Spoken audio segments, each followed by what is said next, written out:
자, 그럼 숨은 동물 찾기 한번 해보겠습니다. 첫 번째, 뿅. 여러분, 잘 보이죠? 눈 크게 뜨고 보면 숨어 있을 거야. 자, 처음이니까 어렵지 않아요. 자, 여기 숨어 있는 동물이 뭐지?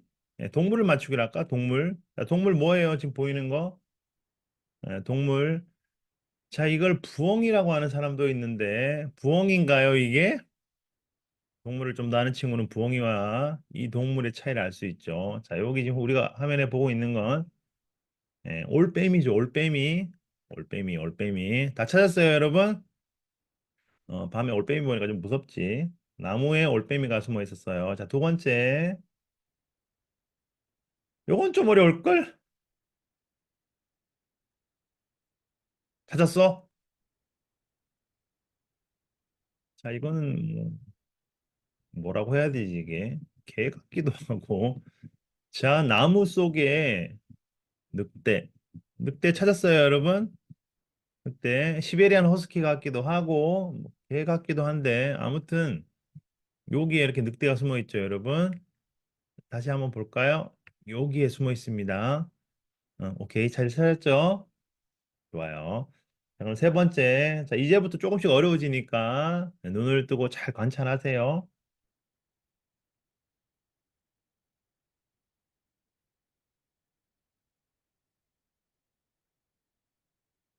찾았니?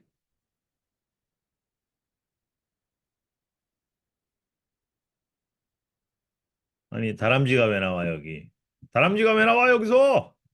다람쥐 말고 좀 더 커요.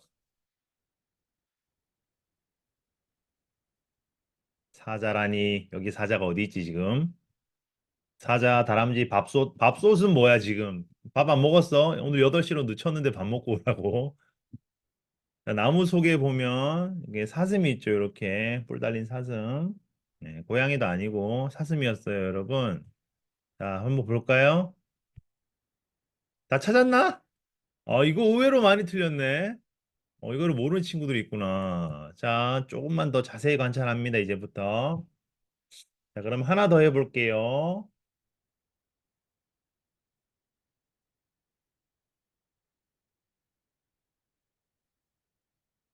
자, 지금은 사실 관찰력 훈련하는 겁니다. 꼼꼼하게 잘 보는 훈련.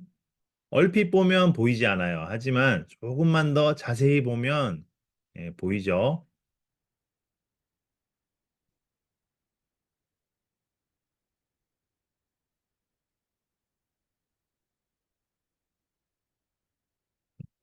자, 여기 보면 돌 아니고 새가 있죠, 새. 자, 무슨 새인지는 잠깐씩도 몰라. 아무튼 여기 새가 숨어 있어요. 새. 눈밭에 앉아 있는 새. 좋습니다. 제가 그럼 하나만 더 해볼게요. 뿅.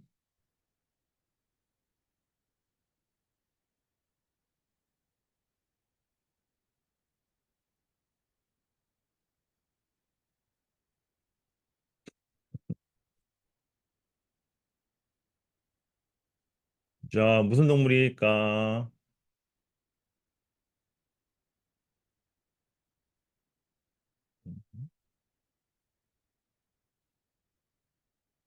자, 이거도 저승사자? 그래도 이거 끝나고 나면 바로 자야 될 건데 저승사자가 나왔다니. 자, 오른쪽에 보면 표범 같아요. 치타라고 하기에는 무늬가 좀 다르고 치타는 무늬가 좀 크죠. 표범은 좀 무늬가 잔잔하고 표범이지 않을까? 여기 표범이 있어요. 표범 자세히 보면 여기 표범이 있습니다. 음. 여러분 다 맞췄어요? 자, 얼핏 보면 사실 이렇게 얼핏 보면 잘 안 보이는 것들이야. 얼핏 보면 잘 안 보이는데 조금만 더 자세히 보면 보이죠? 우리 나태주 시인께서도 얘기했잖아.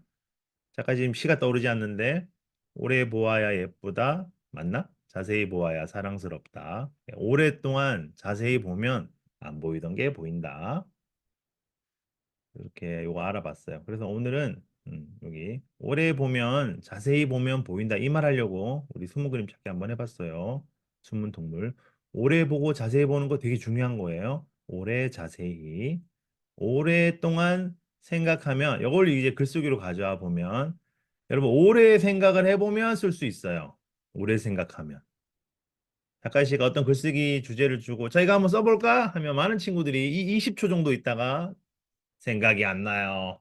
못 쓰겠어요. 막 이렇게 얘기하는 친구들이 있는데 생각이 날 때까지 생각하면 쓸 게 분명히 떠오릅니다. 이미 그 단계 넘어선 친구들은 아주 잘하고 있는 거야. 여러분은 이제 레벨 1으로 올라간 거예요. 그래서 일단 생각이 날 때까지 조금 더 생각해 본다. 그게 중요합니다. 자, 그러면 두 번째 거 한번 해볼게요. 두 번째 거는 뭐냐면 사진 설명하기인데 작가 아저씨가 사진을 몇 개 좀 준비했어요. 그 사진을 보고 작가 아저씨가 쓰라고 하는 대로 한번 써보는 겁니다. 알겠죠? 예를 들면 이런 식으로 우유 사진 같은 걸 보여줄 거예요. 그럼 여러분들 한 문장 쓰는데 위에 있는 것처럼은 쓰지 않는다. 우유다. 우유가 있다. 맛있어 보인다. 이건 너무 짧아. 조금 더 자세하게 써보는 거 한번 해볼 거예요. 그래서 이렇게 밑에 있는 것처럼 이렇게 써요라고 되어 있죠. 컵 가득 담긴 우유에 거품이 있다. 이게 자세히 보면 거품 보이죠? 그죠? 그리고 하얀 우두가 하얀 우두란다. 하얀 우유가 유리컵 한가득 담겨 있다. 자, 우유가 담겨 있다 보다 한가득 담겨 있다고 하면 조금 더 자세한 설명이죠. 작가 씨가 이제부터 사진을 보여줄게요. 그러면 그 사진 보고 자기가 할 수 있는 만큼 조금 자세히 쓰는데 어떻게 쓰는지 여기 오른쪽에 작가 씨가 뭐라고 얘기를 하면 그걸 보고 한번 해보는 거예요. 자, 첫 번째로 여러분이 쓸 거 채팅 보내지 말고 종이에 써가지고 이렇게 보여주면 좋겠어요. 채팅은 너무 빨리 막 올라가서 읽기가 어려워.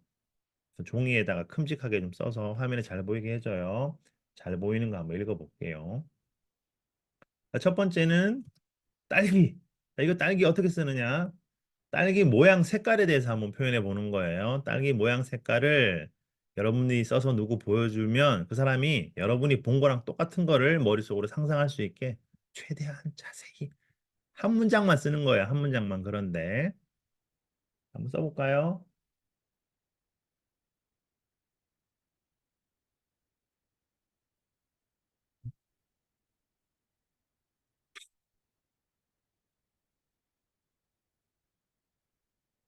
자, 바구니 위에 딸기가 많이 있다. 자, 많이 있다라는 표현이 들어갔고 또 딸기가 큼직큼직하다 이렇게 써 있네. 또 세모나고 윤기가 나는 싱싱한 딸기가 있다.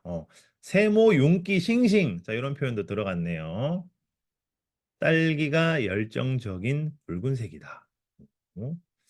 자, 붉은색이다. 뾰족하고 빨갛다도 있네. 아까 어떤 친구는 세모나타고 했는데 또 어떤 친구는 또 뾰족하다라고 했네.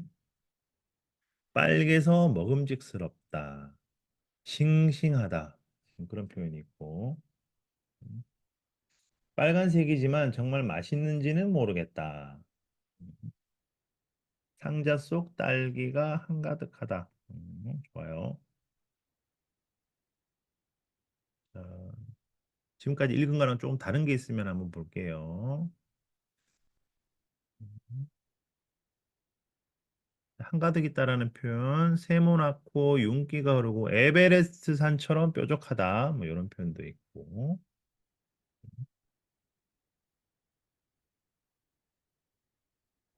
잘 먹어서 설탕을 입힌 것 같다. 이런 표현도 있네요. 좋아요. 여러분 지금 작가 아저씨가 여러 명 거를 다 읽었잖아. 세모나타, 뾰족하다, 싱싱하다, 빨간색이다, 먹음직스럽다 있죠. 다섯 개, 지금 다섯 개 정도 얘기했는데 앞으로 이런 거 훈련하면 방금 얘기한 다섯 개를 한 문장에 다 쓸 수 있어야 돼.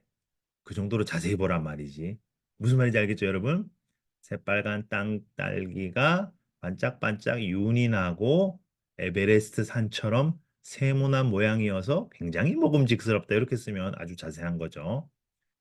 자, 이게 뭐 틀렸다는, 여러분이 틀렸다는 건 아니고, 이렇게 자세히 보는 게 좋다라는 거예요. 자세히 보는 거. 그러면 한번 해볼게요, 또. 자, 두 번째는 어떻게 하느냐. 이번엔 두 문장 하는 거예요. 두 문장. 두 문장이니까 조금 더, 이제 좀 더 자세히 봐야 되는 거지, 조금 더. 두 문장 쓰라고 해서 문장이 짧아지는 건 아니에요. 방금 했던 것처럼 아주 자세하게 쓰는데 그걸 두 개 쓰는 거야, 두 개. 그러면 더 많이 봐야 되는 거지. 더 자세하게. 그러니까 더 뭔가 쓸 게 많은 사진을 보여주면 좋겠는데 생각보다 단순한 겁니다, 여러분. 자, 피자인데 피자 한 조각 모양이 어떤지, 치즈가 어떤 모양으로 늘어져 있는지, 자, 그리고 이거 봤을 때 여러분 어떤 느낌 들었는지 이걸 다 해서 두 문장에 한번 담아볼게요. 두 문장.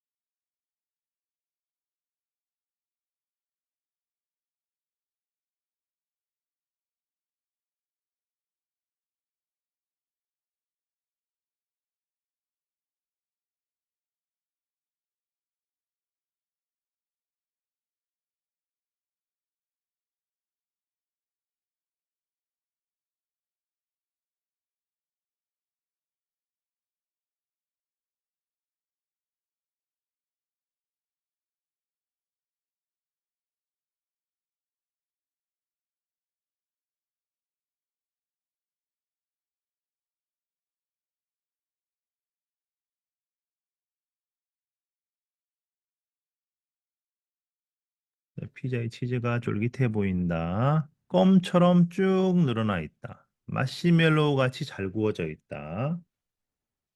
수박같이 삼각형이다. 자, 채팅으로 이제 장난 그만해요. 채팅으로 장난 그만하고. 피자가 세모나게 칼로 도려지고 치즈가 쭉 늘어나 있다. 먹고 싶어서 아른거린다. 폭포처럼 늘어져 있다.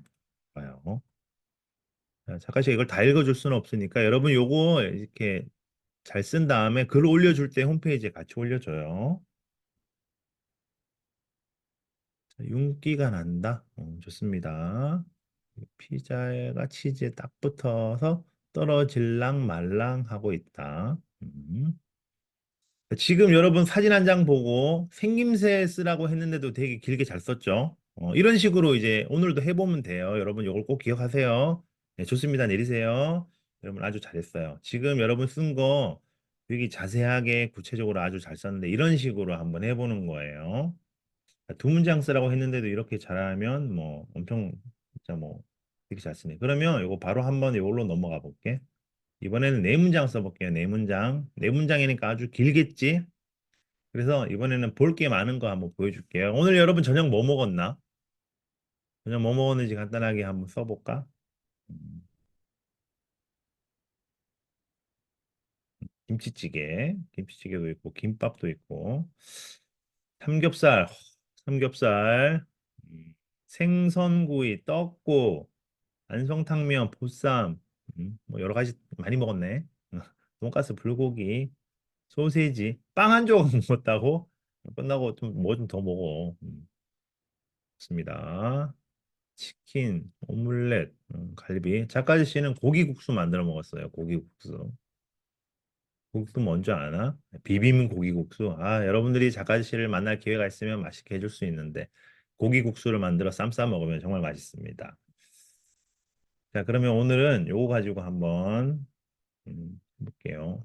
자, 요거 하나만 더 하고 자, 요 사진 보고 네 문장만 한번 써볼게요. 네 문장. 지금 보면 삼겹살이죠. 근데 삼겹살 먹을 때 새우도 있고 뭐 콩나물도 올라가 있고 불판 위에 불판이 여러 가지 많죠. 고기도 있고 무슨 떡 같은 것도 있고 또 자세히 보면 식당 이름도 알 수 있어요, 여러분. 식당 이름도 알 수 있고 자세히 관찰하면 그리고 보면 뭐 파 같은 거 부침개도 있고 무슨 장아찌, 마늘, 계란, 찜, 쌈 뭐 이런 것도 여러 가지 있죠. 그래서 여러분들이 지금 만약에 여기 삼겹살 먹으러 갔다 그러면 내가 먹고 있는 식탁의 모습을 한번 묘사해 보는 거예요. 묘사. 그래서 네 문장 한번 해볼게요. 네 문장. 이번에는 너무 길게 안 써도 돼요. 내가 지금 삼겹살을 먹으러 식당에 왔다. 내가 보고 있는 식탁의 모습을 한번 담아보는 겁니다.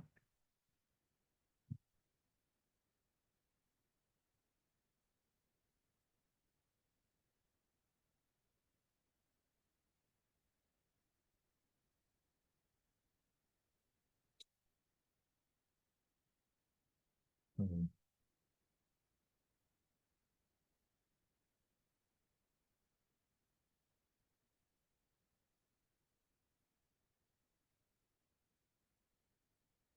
그래서 오늘은 자세히 쓰는 거 한번 해보는 거예요. 지금 이 사진 한 장을 보고도 어떤 친구는 5문장 쓰면 더 이상 못 쓰겠다, 쓸 말이 없다 하는 사람이 있고, 어떤 친구는 이 사진 한 장을 보고도 원고지 5장을 쓸 수 있는 거지. 꼼꼼하게 자세히 보면 쓸 수 있는 게 되게 많습니다. 한번 자세히 봐봐요.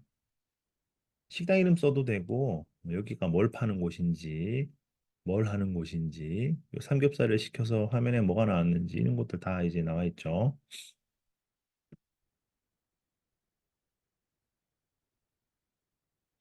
동그란 판 위에 지글지글 음식들이, 이거 치워버렸어. 읽으려고 했는데. 자, 불판 위에 삼겹살이 있다. 삼겹살이 어, 밥을 싸 먹고 싶다. 삼겹살 모양이 다양하다. 새우는 V자 모양이다. 동그란 판에 지글지글 음식들이 구워지고 삼겹살 한 입 먹여주면 아 뜨거워. 그리고 육즙이 줄줄 흐른다.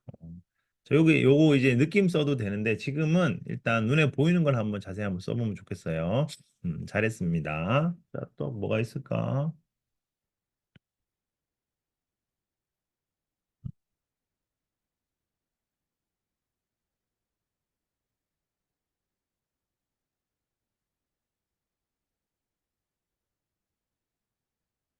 자, 이렇게 보니 책 위에 젤리가 놓여 있듯이 보이고 정말 싫어하는 음식이지만 너무 맛있어서 눈물을 폭포수처럼 흘러내리고 있어서 내 끼는 먹을 수 있을 것 같다.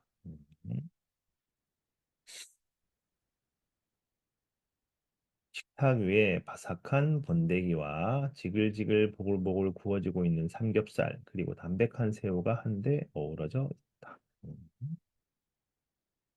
좋아요. 일단 여기까지만 한번 해볼게요, 여러분. 그래서 지금 오늘 우리가 했던 거는 눈에 보이는 거 한번 조금 더 자세히 써보기 한 거죠. 자세히 써보기. 그리고 여러분 자세히 쓴 거는 오늘 쓴 글 올릴 때 홈페이지 같이 올려주세요. 다른 친구들도 보고 작가씨도 볼게요. 그리고 오늘 우리가 간단하게 해봤는데, 자, 이제 내리세요, 여러분. 자, 오늘 처음 시작하는 친구들도 많고, 그동안 쭉 썼던 친구들도 이 이야기를 한번 들으면 좋겠어요. 자, 여러분 글쓰기 생각하면 숙제, 과제, 뭐 이런 거 자꾸 떠올리지. 논술, 독서 논술을 떠올린단 말이지, 글쓰기. 자, 그런데 글쓰기는 사실 대화입니다, 대화. 내가 오늘 얼마나 맛있는 저녁을 먹었는지 누구에게 얘기해 주는 거야. 근데 수다 떠는 게 아니라 글로 표현해 주는 거죠. 글로 표현하면 훨씬 더 자세하고 생생하게 더 재미있게 전할 수 있어요. 말로 하는 거랑은 좀 느낌이 달라. 그래서 이제 글쓰기를 대화라고 생각하면 좋겠어요, 여러분. 홈페이지에 매주 200편 정도 글이 올라오거든요. 근데 그거 작가 씨랑 대화하는 거잖아. 작가 씨가 여러분들 쓴 글 읽고 이렇게 소감 써주고 막 하잖아요. 그죠? 네, 대화하는 거라고 생각을 하고 오늘도 글 쓰면 좋겠어요. 그래서 글쓰기는 숙제 뭐 이런 거 아니고 대화다. 내가 느끼고 생각한 거를 남들에게 전달해주는. 그래서 오늘 글쓰기는 방금 우리가 음식 가지고 여러 가지 써봤는데 이걸로 한번 해볼게요. 저녁 메뉴에 대해서. 그래서 어떻게 쓰느냐? 자, 오늘 저녁이어도 되고 또는 최근에 먹었던 저녁 저녁이 도저히 생각 안 난다. 그럼 아침 점심도 괜찮아요. 대신 급식은 안 돼. 급식은 나중에 쓸 일이 있어. 급식 빼고 집에서 먹은 음식이나 외식했던 거 한번 떠올려 봐요. 그리고 어디에서 뭐 먹었는지 그런 식으로 이렇게 한번 두 번째 그 음식 생김새 한번 써봅니다. 생김새 우리 앞에서 방금 연습했죠. 자, 우선 생김새를 묘사하자면 하면서 이렇게 쭉 생긴 거 표현해주고 맛도 표현해 주세요, 맛. 여러분, 맛 쓰는 게 되게 어려워요. 그래서 맛을 맛있다, 맛없다라는 표현만 쓰지 말고 최대한 다양하게 한번 머리를 잘 써봐요. 화면에 있는 거 참고해서 달콤, 쫄깃, 매콤, 부들부들 등 여러 가지 표현할 수 있는 방법이 있으니까 한번 고민해 봅니다. 4번, 그 음식 누가 만들었는지 음식이 만들어지는 과정을 봤다면 본 걸 떠올리면서 쓰고 보지 못했다 하면 머릿속으로 한번 상상해 봐요. 엄마나 아빠가 어떻게 만드셨을지. 그리고 먹으면서 무슨 얘기 나눴는지도 이렇게 써보고 맨 마지막에 이렇게 지금 오늘 먹은 음식에 대해서 글로 쓰면서 들었던 생각 같은 거 이렇게 쓰면서 마무리하면 됩니다. 그래서 화면에 보이는 정도의 분량을 쓰면 원고지 3장 정도 되는데 조금만 더 이렇게 써주면 좋겠어요. 그래서 화면을 보면 치킨도 됩니다. 화면 보면 이렇게 검은색으로 되어 있죠. 요거는 일종의 가이드라인, 이정표라 생각하고 요건 그대로 쓰고 아니면 바꿔도 돼요. 글을 쓰기가 좀 어려운 친구들은 여기 검은색까지는 그대로 쓰고 나머지는 다 여러분들 이야기로 바꿔보는 거예요. 알겠죠? 그래서 풍부하게 표현하는 게 좋습니다. 세 장, 원고지 세 장 이상 쓰는 걸로 한번 해볼게요. 우리 배달 음식을 시켜 먹었다. 그럼 어떻게 해야 돼? 거기 있는 주방장이 이거 어떻게 만들었을까 한번 상상해 보는 거지. 음식 재료 어떻게 손질했을지. 자, 그러면 지금부터 한번 해볼게요, 여러분. 화면에 있는 거 참고하는데 여러분들 상황에 맞게 바꾸면 돼요. 정답이 있는 건 아니고. 이런 흐름으로 쭉 써본다. 자, 그럼 8시 24분이니까 일단 40분까지, 오늘 8시 40분이에요. 40분까지는 모두 다 쓰는 겁니다. 그리고 그때 다 썼으면 한번 확인해 볼 거예요. 그리고 더 쓰고 싶고 시간이 부족한 친구들은 9시까지 쓰면 돼요. 치킨도 괜찮으니까 떤 음식이든지 이 상황에 맞게 이렇게 좀 바꿔서 하면 돼요. 치킨은 배달인데 엄마 아빠가 이 음식 만드는 거 어떻게 써요? 치킨 만드는 아저씨가 어떻게 만들었는지 상상해서 쓰면 돼요. 그 부분은. 자, 그러면 한번 써보겠습니다.